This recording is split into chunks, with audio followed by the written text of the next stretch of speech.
This call is being recorded. If I'm up to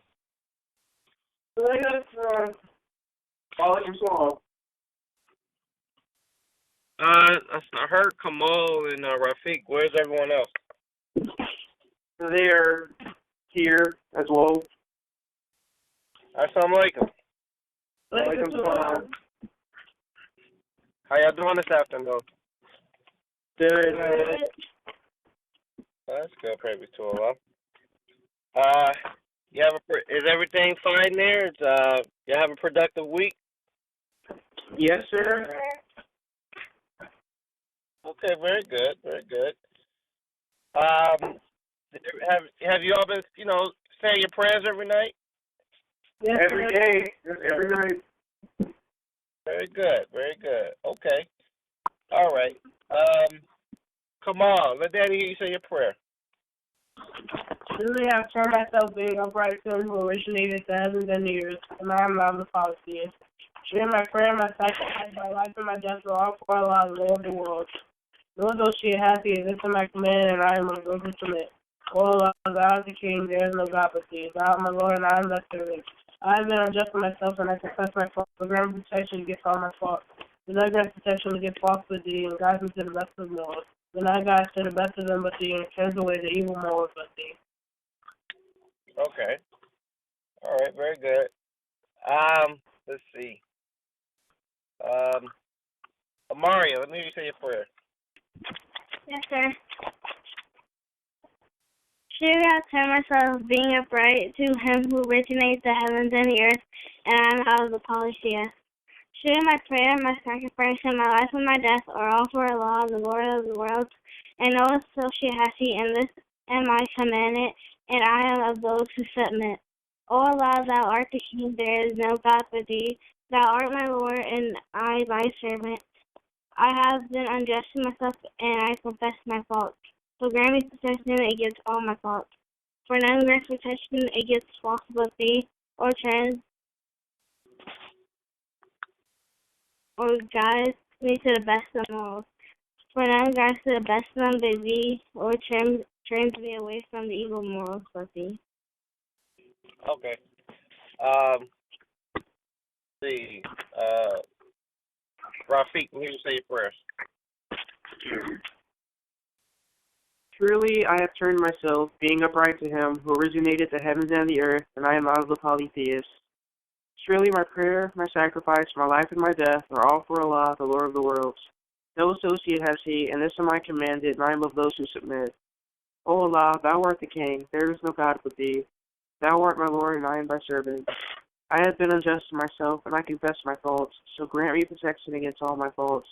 For none grants protection against faults but thee, and guide me to the best of morals, for none guides to the best of them but thee, and turns away from me the evil morals with thee.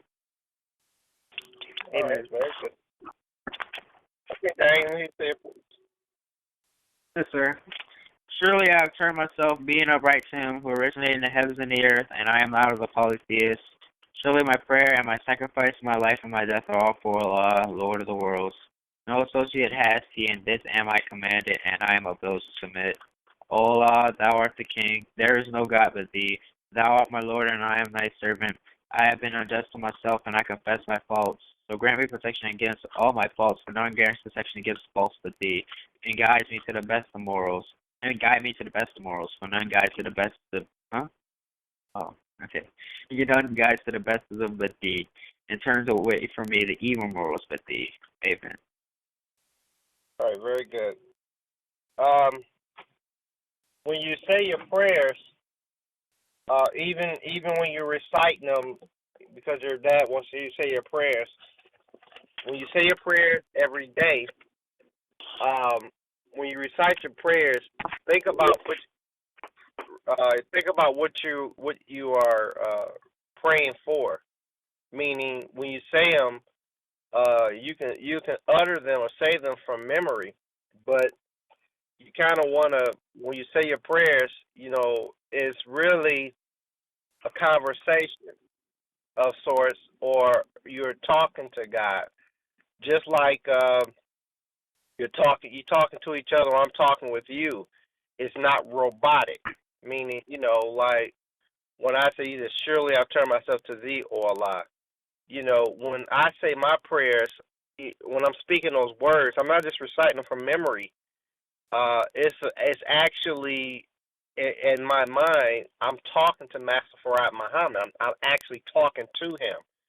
And when I'm saying my prayers, as far as I'm concerned, he's listening to me. So I'm not just rattling them off. Sure, I tell myself, "Thee, Allah, shall be totally right to him, who is in heaven and the earth, and not apply to his." I'm not doing it like that. I'm actually having a conversation like he's listening. I make sure that I'm clean. I have a clean, a clear heart and clean mind, and I'm going before the Lord of the worlds. I'm talking to the God of the universe, and I'm talking to him. I'm not just reciting, like a broken record. So even when you say your prayers, even when you say them in front of, even if you're doing what I'm saying right now, but even when you're saying them in front of someone else, don't just rattle them off.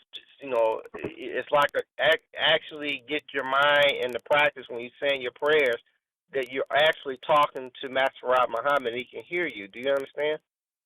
Yes, sir. Okay. Okay. So that's a reality. I'm not teaching you spookism. Now, as I stated before, I told you I was gonna get back with you on something. And that was, Jesus, the price on his head. When Jesus was here, he had a price on his head of $1,500.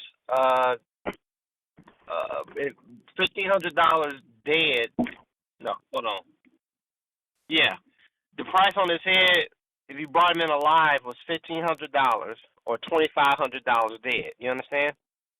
Yes, sir. So Jesus was wanted. He was worth more dead than alive. So the Jews would have paid you $2,500 if you killed him and brought him, or they would have paid you $1,500 to bring him in alive. So he was worth more dead than alive. That was the price on Jesus' head. You understand? Yes, sir.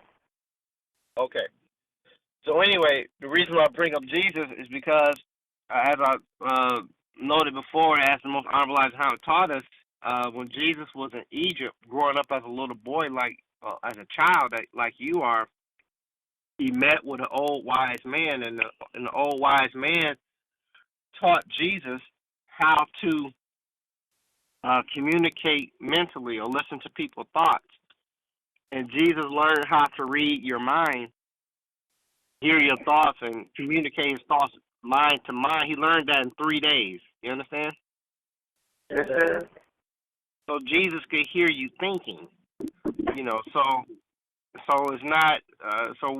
What I'm telling you about Master Farad Muhammad, or with regard to your prayers, it's not something done. Like we're not playing a game or pretend. This is reality. God, Allah hears you. Matter of fact, he just don't hear the words you speak out of your mouth. He hears your thoughts. Okay, actually, I don't know exactly where it is in South America. I can find it for you later. But the most honorable Elijah Muhammad taught us that the mother plane, the ship that is out there, the mother plane that has 1,500 bombers on it. That ship that's a half mile by half mile wide. He taught us that there are scientists, black men on that ship. He said that they can hear your thought. He said they can hear your thoughts even before they materialize. Meaning that we have people that can hear what you're thinking before you even form the thought inside of your brain. Do you understand? Yes, sir. That's serious power. Not only can they, hear you speaking, hear you thinking, they can hear the thought you're going to think before you even think it. Do you understand? Yes, sir. You serve a most powerful God. There is no way you can beat a God like that. I mean, think about it. I mean, Literally. I mean, what? How can you fight if your enemy has that ability to know what you're thinking before you even think it? Can you possibly ever beat an enemy like that? No. So God, Allah, Masra Muhammad is a terrible enemy to fight. Do you understand? Yes, sir. Okay. So when you say your prayers and you saying them, I'm not accusing you of doing anything.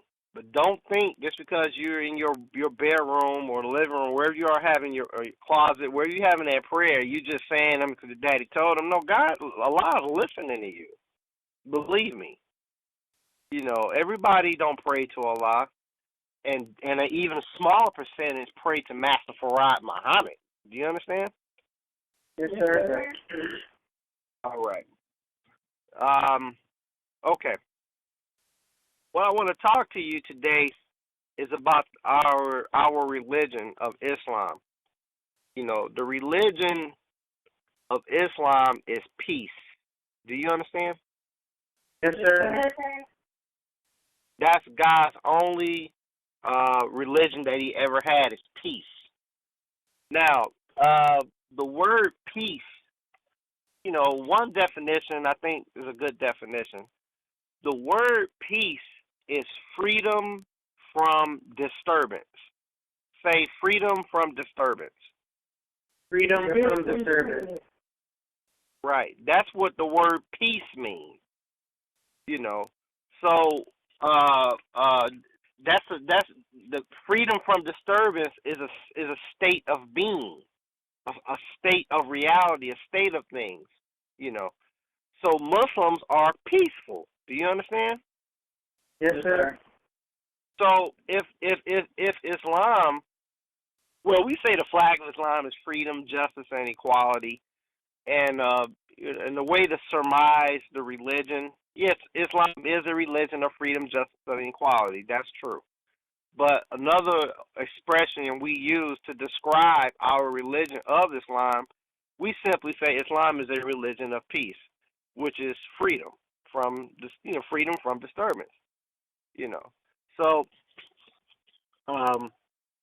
anyway, so Islam being a religion of freedom, a religion of peace, this is the way, like I told, this is the religion of God from the very beginning. Now, even when we know and we are taught that that the universe began, or God created himself 76 trillion years ago. Do you understand? Yes, sir. Okay. Now, and we were taught by the Most Honorable Elijah Muhammad that 76 trillion years ago, all that there was darkness, and only thing and what happened in the beginning of the creation was that an atom of light sparked in this great vast darkness. Do you understand? Yes, sir. But when you think about it, before the sparking of that atom, and before Allah started creating himself and creating the universe, if you think about it, if in the beginning, before anything was created, all that there was darkness. And the only thing that happened in the beginning was that an atom of light sparked in this darkness. Then, even in the very beginning, before anything was even created, there was nothing but peace. There was no disturbance. Do you understand? Yes, sir. Okay, so there's a saying used by people of the world. Even Muslims have a similar saying. There's a saying called rest in peace. Do you understand? Yes, sir. Close your eyes. When your eyes are closed, only thing basically, I know the sun is up, it's the middle of the day, but basically all you see is darkness. Is that correct? Yes, sir. Okay, you can open your eyes. So, there's a saying, when a person dies, Often it said rest in peace. You know, so that's actually from my consideration of that's actually the literal truth. Because when you pass, or when you close your eyes and die, that's it. There is no return. You're gone forever. You're gonna rest in peace. You're gonna return to that from which you came. So even there's a saying amongst Muslims. When a Muslim dies, they may the peace and blessings of Allah be upon him. But when the soul finally dies, it enters what you can say a state of peace. That soul or that person will never disturb you again once you die. You will never hear from that person. That person will never speak again. That person will not be able to affect or change or do anything on this side of the universe we call life. They will be unable to disturb you. Do you understand? Yes, sir. So since we know that peace, is means freedom from disturbance, if you're not going to be disturbed by something, then that's a state of peace. So when a person dies, they're resting in peace because you're never going to hear from them again because they're gone. So they resting in peace, meaning they are never going to disturb you again. Do you understand? Yes, sir. Yes, sir. Okay, so that's that's the meaning behind rest in peace. Now, I know that you all are young. I know this. And I know that you have, other distractions. You got school, you're youthful, you like to play video games. I understand this. So I suppose the older that you get, the more serious about life and the teachings of Islam you will become. But I don't really know how to emphasize this, but to just say it. You need to really pay attention.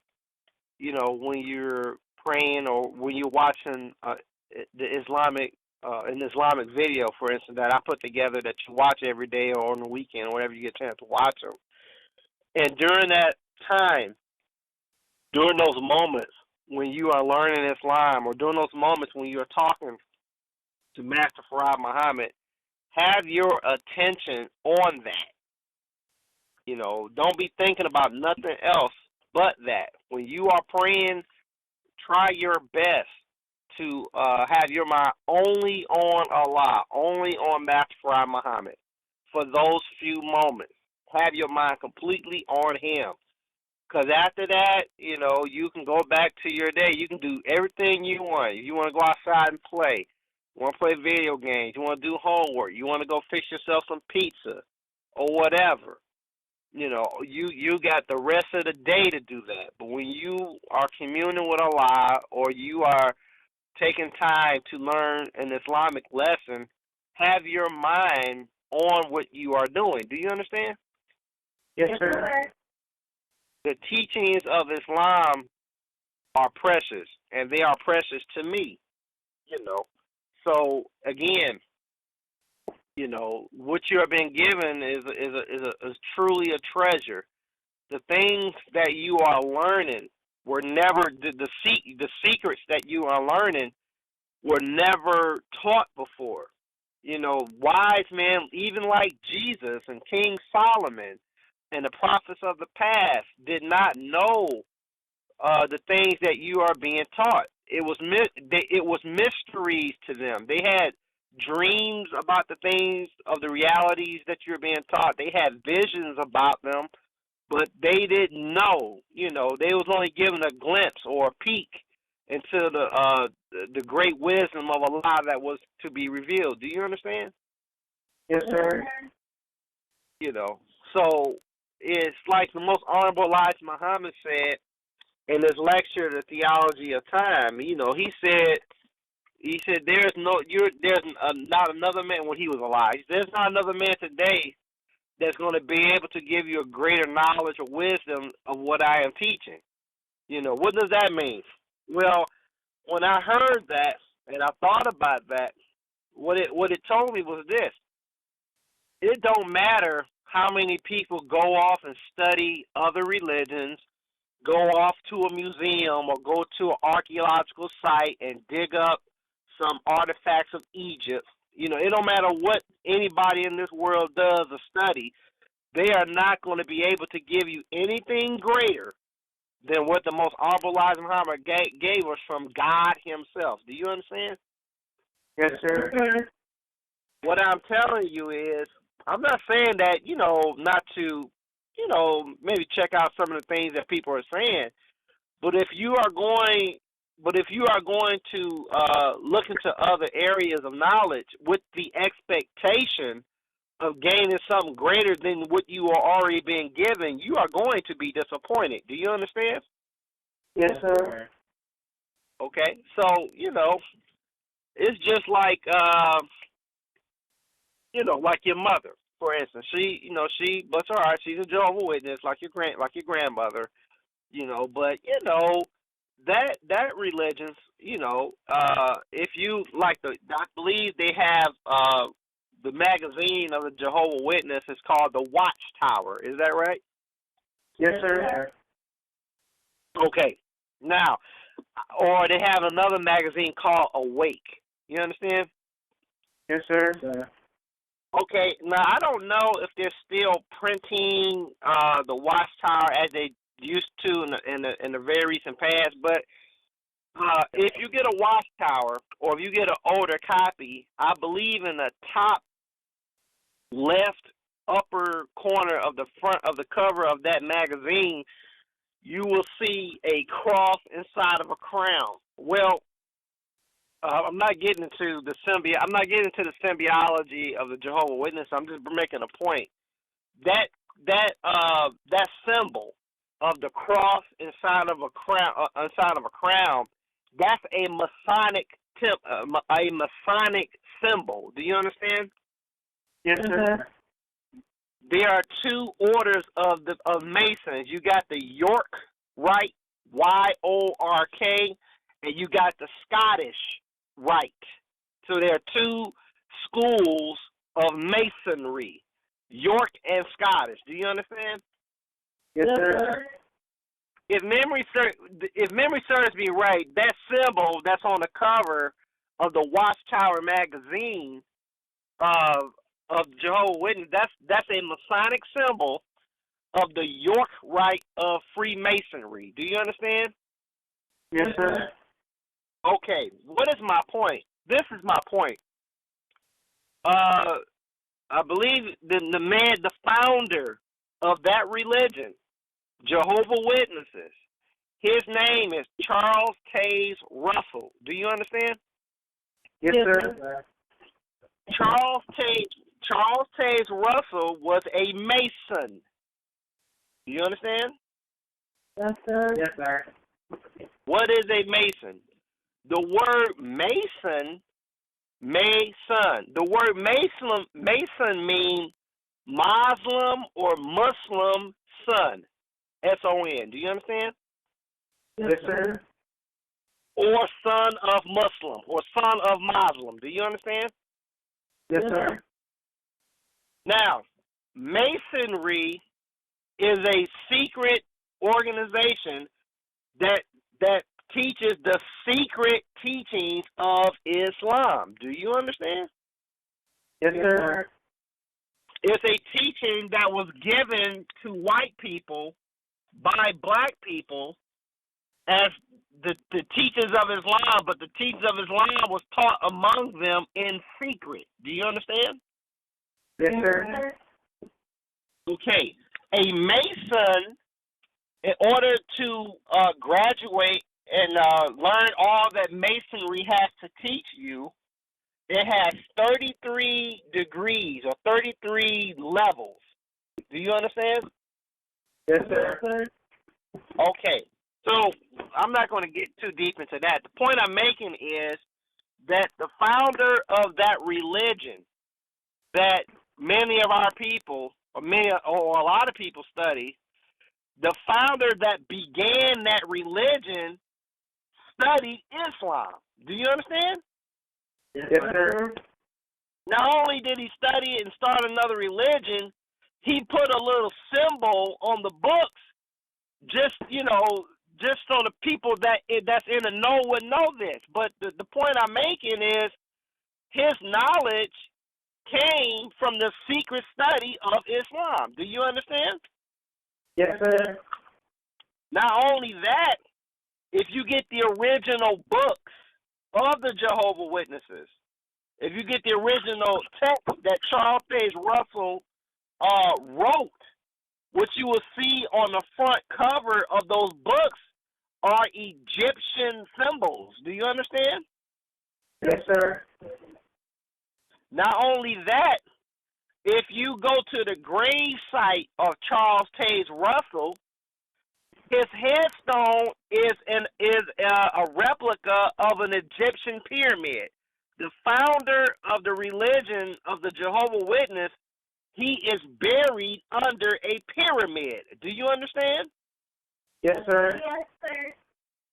Matter of fact, when Charles Taze Russell was alive in the 1800s, he went to Egypt. He went inside of the pyramids and studied the writings of the black man. Do you understand? Yes, sir. And from his studies of the writings of the black man, he predicted that the end of the world would take place in 1914. Do you understand? Yes, sir. Okay, that's the teachings of Islam that we were given from God himself. The end of the white racist world, the 6,000 years, was up in 1914. The point I'm making is this. That the people that's in that religion, they don't know that all that they got is basically a derivative of Islam. Do you understand? Yes, sir. They have a derivative. They don't have the whole thing. They got basically they got some basic watered down teachings of Islam. Do you understand? Yes, sir. That's why when Rafiq told me about, your mother wanting you to go to, Jehovah's Witness, basically I told him I don't care. Because I already know that there's nothing there that's greater in wisdom that you're getting from the teachings of the Most Honorable Elijah Muhammad as being delivered to you by your father. Do you understand? Yes, sir. There is nothing there, meaning there's nothing that you're going to learn that's going to even come close to the wisdom that was given to us from Allah himself. Do you understand? Yes, sir. Yes, sir. We, the Muslims, we got the roots of everything. We are supreme to all. We are above, meaning higher in wisdom and understanding than any other religion on the planet. Do you understand? Yes, sir. Matter of fact, if you wanted to have fun, the next time you meet a Jehovah's Witness, you can ask them, why is the founder of the Jehovah's Witness religion, why is he buried under a pyramid? They don't know. You can ask them, what does the cross and the crown that's on the cover of the watchtower, what does that mean? Where is it from? They don't know. Why are there Egyptian hieroglyphics on the foundational writings of Jehovah's Witnesses? Why is that there? They don't know. But you do. Do you understand? Yes, sir. So your understanding, your knowledge, your wisdom, even as a child, even as a 9 or 10-year-old child like Amari, or 16-year-old child like that, even as children, you can ask people of that religion questions that they don't know the answers to. Do you understand? Yes, sir. Okay. Now, what I want to talk about today is, these people going around in the name of Islam saying that they're killing infidels. You understand? Yes, sir. Yeah, like infidelity. Yeah. What did you That- say? Yeah. Can you define infidelity? Oh, What'd you say? sex outside What- marriage. Can you define infidelity? Infidelity or infidel? Yes, sir. Which one? Oh, isn't it the same thing? No, it's two different words. Yeah, but infidels, they do infidelity. Yeah, but I understand that. But the words that they are related, but they have two different definitions. So which word do you want me to talk about? Infidel. Oh, I'll just go into both. Infidel is a non-believer of a certain religion, or if you are Christian and you meet somebody that's not a Christian, they're called infidel. They don't believe in the God that you serve. You understand? Yes, sir. Infidelity is lack of loyalty.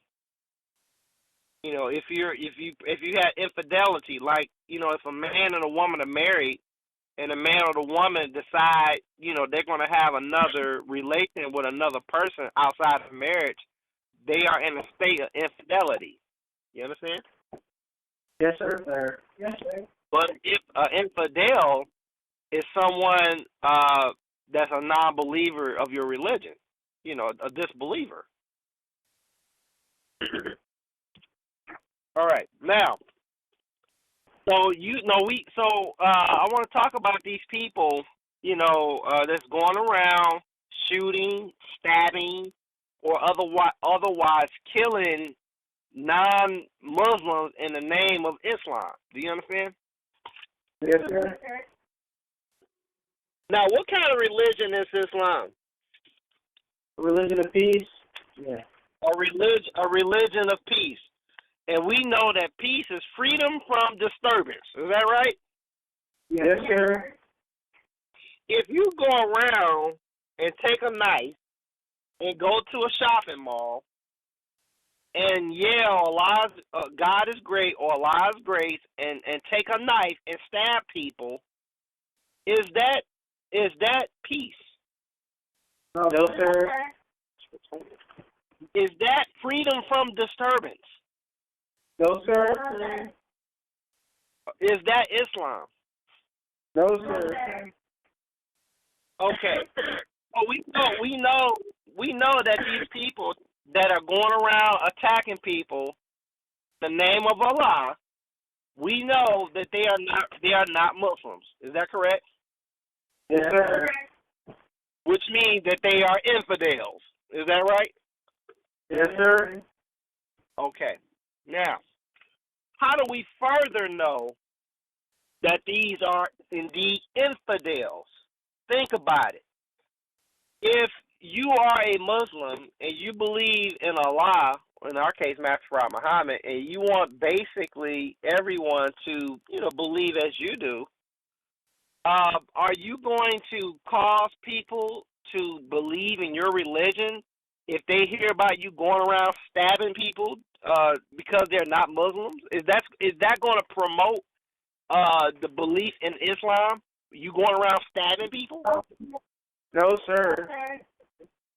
Right. So, matter of fact, if you hear about somebody claiming to be a Muslim going around stabbing people, that might actually cause you never to want to become a Muslim. Is that right? Yes, sir. Okay. Well, I don't have the formal definition of an infidel. I'm going to give you a general connotation of the word.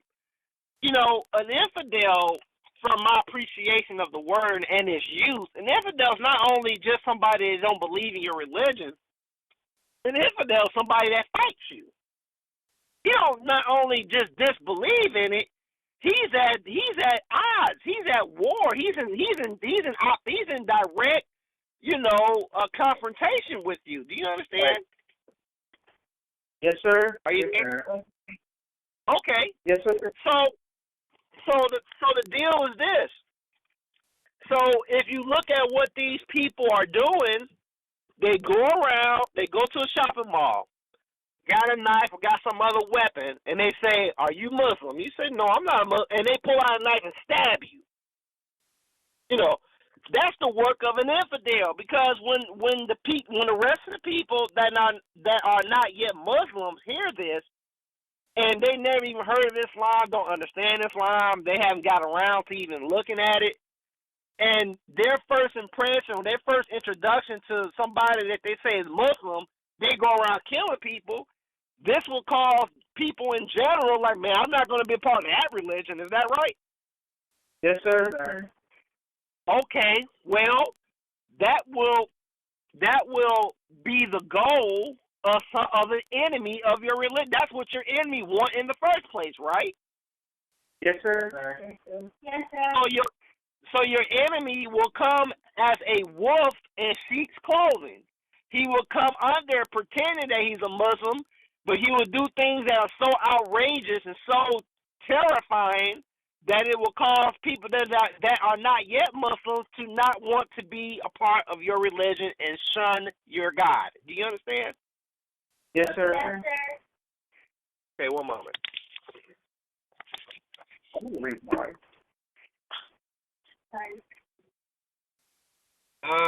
Let's see. I think. Let me.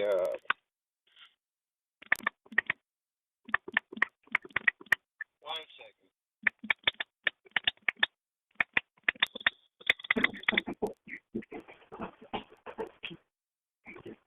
Turn to the Holy Quran, chapter 7. Holy Quran, chapter 7.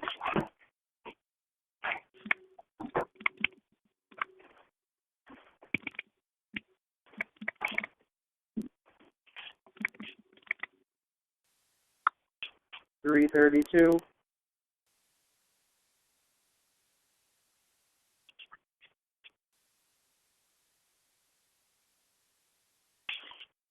Yeah, I'm gonna be at You're there. All right. Let's see.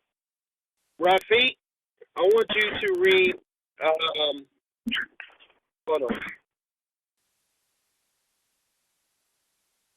Rafi, read verses 14, 15, and 16. Yes, sir. He said, "Respite me till the day when they are raised." He said, "Thou art surely of the respited ones." He said, "As thou hast adjudged me to be erring, I will certainly lie in wait for them in thy straight path." All right. Now here we read a similar account of this story or this conversation between Allah and the devil in chapter 15. Is that right? Yes, sir. Yes, sir. Okay. So here in chapter 7 of the Holy Quran, we see that after the devil was granted respite from Allah, he told Allah, "Surely I'm going to wait for them in thy straight path." Do you understand? Yes, sir. What is the shortest distance between 2 points? Is that sounds like something I learned in world geography? It was the round. Shortest distance between two paths is 2 points. between. It was around something. I forgot. I think I learned it in geometry. It was world geography. The shortest distance between 2 points is a straight line. Is that right? Yes, sir. Yes, sir. Okay, now in the Quran, the devil told Allah that I'm going to lie and wait for them in thy straight path. Do you understand? Yes, sir. Now, Allah or God only has one religion. Do you understand? Yes, sir. And that religion is Islam. Well, if you want to talk to God, if you want to get to the true God of the universe, What's the only way to get to him? What's the only way to serve him? Through Islam. In Islam, right? Okay. Yes, sir. So when we read chapter 7, verse 16, if the devil said, I'm going to lie way for them in thy straight path, right? Yes, sir. The straight path of Allah is Islam, right? Yes, sir. Okay. Well, in chapter 7, verse 16 of the Holy Quran, the devil is basically telling you that I am going to mislead them and wait for them in Islam. Do you understand? Yes, sir. Okay. Well, what is the devil saying? He said, in your religion, I'm going to pretend to be a Muslim, and I'm going to mislead them. Do you understand? Yes, sir. Yes, sir. Yes, sir. Okay. Well, that's what we see today.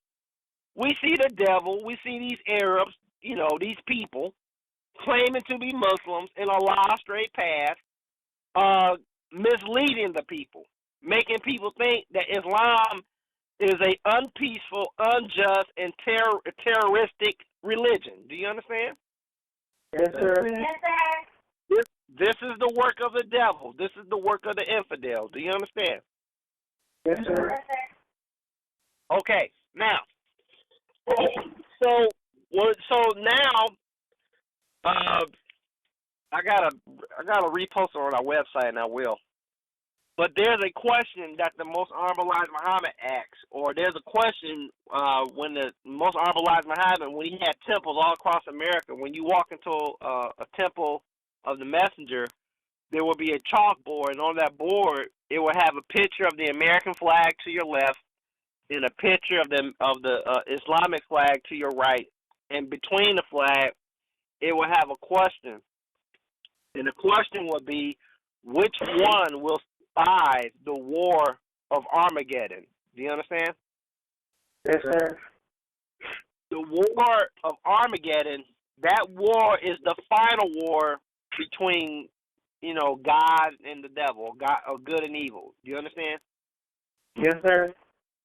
The war of Armageddon is the final war. It's the last war that will ever be fought. Do you understand? Yes, sir. You are living in that time. You are living in the time of the war of Armageddon. Do you understand?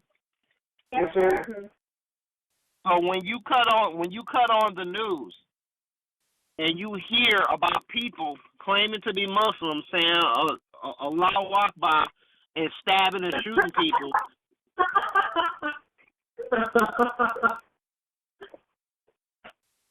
what's funny? Dad, the way you said it. Oh, Allahu Akbar? That's not how you say it. What'd you say? That's not how you pronounce it. Well, how do you pronounce it? I think it's like Allahu Akbar. What'd you say? Allahu Akbar. That's Allahu Akbar. Okay. You say Allahu Akbar? Yes, sir. Huh? And I say Yes, Allahu sir. Akbar? And you said because I said Allahu Akbar, that sounds funny, or are you saying it's incorrect or it sounds funny? It sounds funny. I've never heard anyone say it like that. Okay, well, I'm from the perspective that's generally how it's said, and if you heard it a different way, you heard it Allahu Akbar. I think that's one way it's said, but I think it's also said Allahu Akbar. Like the word Akbar is a name. Now, generally, when I hear a Muslim whose name is that's spelled Akbar, generally, when I hear that word, it's pronounced Akbar and not Akbar. So when you meet a Muslim name who's spelled Akbra, you say Akbar and not Akbar? It's just how I've been hearing it. Yeah, like I've always heard it Akbar. Okay, but I'm quite sure if you hear it pronounced from in the future, you may hear Muslims say Allahu Akbar. Yes, sir. Yes, sir. Okay. Hold on 1 second.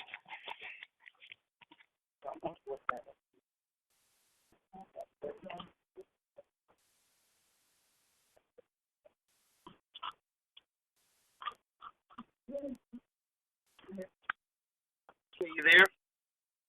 Yes, sir. Yes, sir. I kind of lost my place. I got to think about what I was saying before you started remarking on my pronunciation. But kind of lost my place there. But basically, what I'm saying is, okay, the War of Armageddon. So whenever you turn on the news and you hear the news reporter report what happened at a mall or some other place where somebody that claims to be a Muslim going around saying Allahu Akbar, and stabbing and killing people, and they may even say, well, these are radical Islamists. We're not talking about Muslims. We're talking about radical Islamists. Do you understand? Yes, sir. What is taking place is this. It don't even matter. See, the thing is, what they're doing is getting the idea or the association with Islam itself with terrorism. Do you understand? Yes, sir. It's called programming. It's a whisper. Okay, I think I don't have time to get into that lesson today. But what Satan or the devil, what these white folks is doing with their media, they are whispering it. They're not. When you whisper something, it's almost imperceptible. It's said quietly. He's whispering something to your subconscious. So when he said, well, these are radical Islamists, what the point that's being made or the point that's being whispered into the minds of the people is terrorism and Islam. Do you understand? Yes, sir. And the way that the devil, the way that the white people cover it, to not show their hand in their propaganda, they'll come back and say, well, these are radical Islamists, and then they'll say, but we're not talking about the religion of Islam. But the point is, they're whispering it. They're doing it by association. They are associating the act of an infidel who is not a Muslim with Muslims and Islam. Do you understand? Yes, sir. So the effect is the same. It doesn't matter. So what they're doing when you cut on a television and you're hearing these reports around the country of bombings and stabbings, and they keep saying it's radical Islam, it don't matter that they call it radical Islam. The word Islam is being uttered. So what the devil is doing is he's conducting a war. He's making a suggestion. He's whispering in the minds of the people that Islam is bad, that Islam is responsible for this terrorism. He's whispering it. So he's stoking the fires for a war with Islam. Do you understand? Yes, sir. See, he's not going to come out directly and do it, but once it's out there enough where terrorism and radical Islam is being associated, then you're going to hear the devil simply say Islam. He's going to drop off the word radical, then he's going to say Muslim terrorist. He's not going to say radical Islamists. He's going to say 5 Muslims went to wherever place the public library and did a murder, he's gonna drop the radical part off and just simply say Islam and simply say Muslim. Do you understand? Yes, sir. It's a game. It's a war. So he's setting the groundwork for a war with Muslims. He's setting the groundwork where he's going to convince the people that we got to do something about Muslims. We got to prevent Muslims from coming to the country, or we must get rid of Muslims. If we get rid of Muslims, we'll get rid of the problem. Do you understand? Yes, sir. He's laying the foundation for an open attack against all Muslims, not only in America but around the world. Do you understand? Yes, sir. Getting away from the subject a little bit, the reason why he's coming for an open attack against the religion itself is because the devil is unable to rule the religion of Islam. He can't rule the people in freedom, justice, and equality.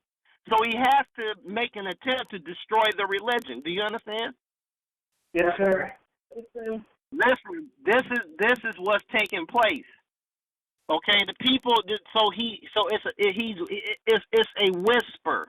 Okay, this is how the devil does everything.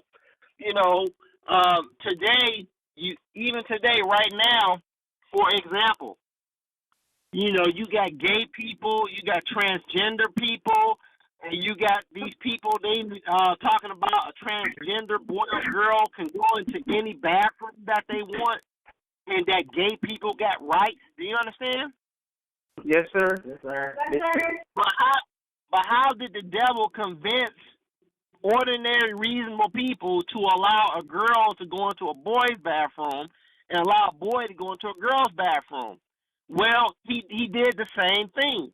Like back in the 70s, for example, there was a show called Three's Company. And during this time when the television show was on, homosexuality was not a open accepted thing in America. People knew it was going on, but it was not socially, you know, for the most part acceptable. Do you understand? Yes, sir. Matter of fact, if you were a homosexual, you couldn't join the military, and even before then, if you were found out to be a homosexual, you were the medical community, doctors, not just name calling, you were considered clinically insane. Do you understand? Yes, sir. So if you were homosexual, you were diagnosed as being crazy. You understand? Yes, sir. So what did the devil do? The devil went to work. Quietly, without much fanfare, he had that medical determination changed. That was changed in the 1970s. So in the 1970s, the whatever society or board of physicians or doctors, they came together and decided that homosexuality was no longer a mental abnormality. You were no longer considered crazy if you said you were homosexual. Do you understand? Yes, sir. Then he put things on television, shows like Three's Company, where you had a gay man standing in an apartment with two straight women. Do you understand? Yes, sir. And so hold on. So he had, are you there? Yes, sir.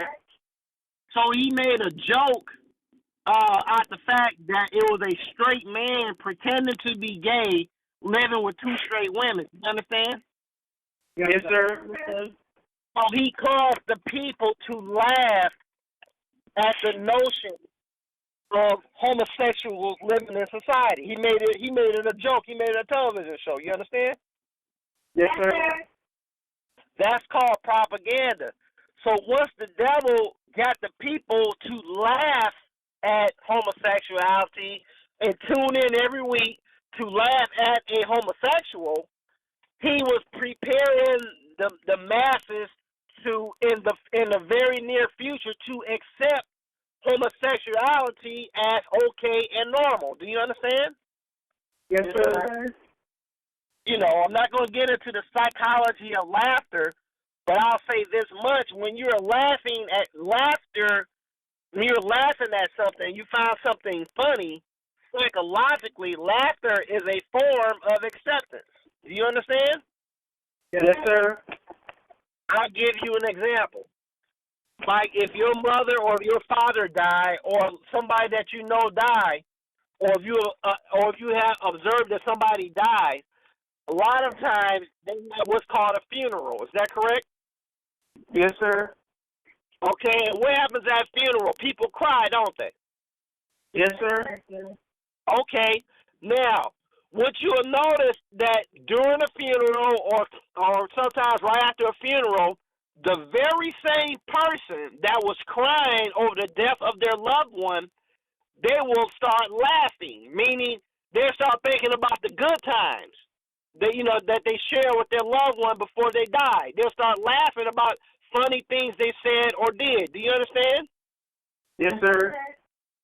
The reason why they stopped crying and started laughing and started remembering was because they have now accepted the fact that their loved one is dead. Do you understand? Yes, sir.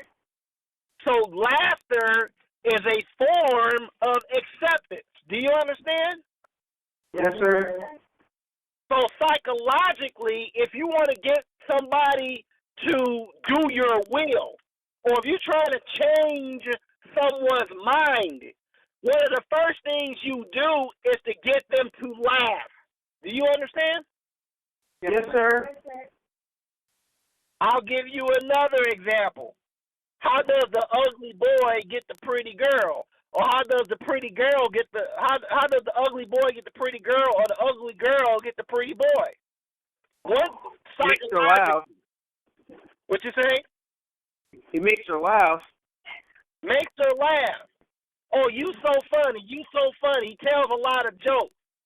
So she's becoming more accepting of his presence. Do you understand? Yes, sir. It's a psychological game. Do you understand? Yes, sir. Okay, believe me, if you go out in the jungle and you meet that hyena, and that hyena is laughing at you, or you think he's not laughing, he's about to eat you. Do you understand? Yes, sir. Okay, laughter is a tool.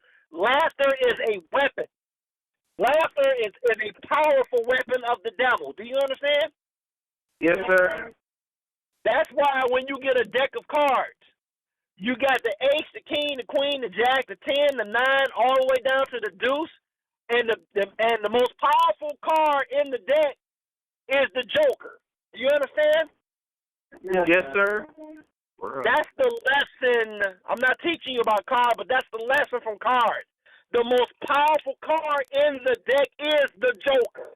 Do you understand? Yes, sir. Yes, sir. So if you wanted to, like, let's say you wanted to invade a Muslim country, right? Let's say you wanted to invade Iran, and you want everybody in Iran to disbelieve in Allah. But, you don't have the political will, or you don't have the support to openly attack Iran with guns, with your Navy, with your Air Force. What do? How do you accomplish your goal? You play the Joker. Use the Joker card. I know. I'll just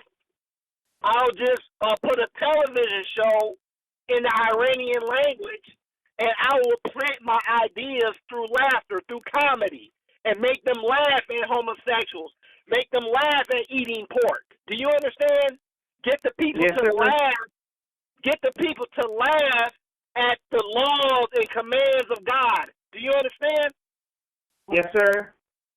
Okay, that's what's going on now. Now, let me share something with you. Today, right now, the white man has passed law. Now it's okay for two homosexuals to get married. It's okay for homosexuals to adopt children. It's okay for homosexuals to use whatever bathroom they want. Guess what's coming next? Do you want to know? Do you want to know what's coming next? What? Oh, I got it. No, it's marrying more than one person at once, like 3 people being married at the same time. No, that's not it. Let me tell you what's coming next.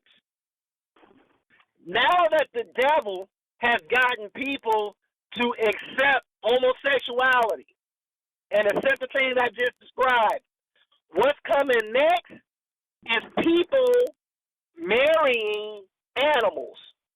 Do you understand? What? Are you there? Oh, What is that? Dad called it. What did he say? He said people marrying animals. He called it Walker and.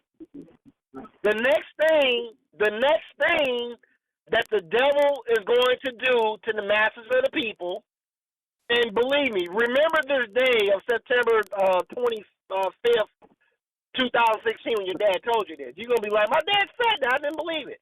The next thing that's going to be on the agenda is people marrying dogs, cats, animals. Do you understand? Yes, sir. How do I know this? How do I know this? I'll tell you how I know. Look at the cartoon called Family Guy. Have you ever heard of it? Yes, sir. Oh, God. Okay. The cartoon Family Guy is a comedy. Do you understand? Yes, sir. All right. Now, in the cartoon Family Guy, there's a dog that can talk. Do you understand? Yes, Yes, sir. sir. His name's Brian. And the dog's girlfriend in the cartoon is a white girl. Do you understand? Yes, sir. The dog and the white girl go on dates and have relations in that cartoon. Do you understand? Yes, sir. And guess what the people are doing? They are laughing at the whole thing. Do you understand?